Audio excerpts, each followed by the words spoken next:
আজ ২৭শে রমজান। আর মাত্র ৩ দিন পরেই রমজানের ঈদ আসতেছে।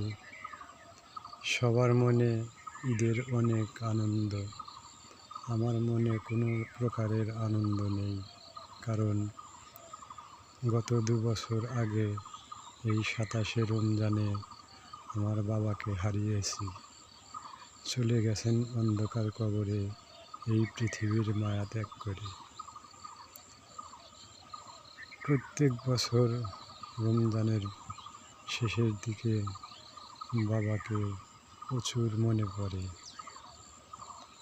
আমি আমার বাবা সহ পৃথিবীর প্রত্যেকটা বাবার জন্য দোয়া করি, কবরের জিন্দেগি যেন আল্লাহ পাক প্রত্যেকটা বাবাকে শান্তিময় করে দেন।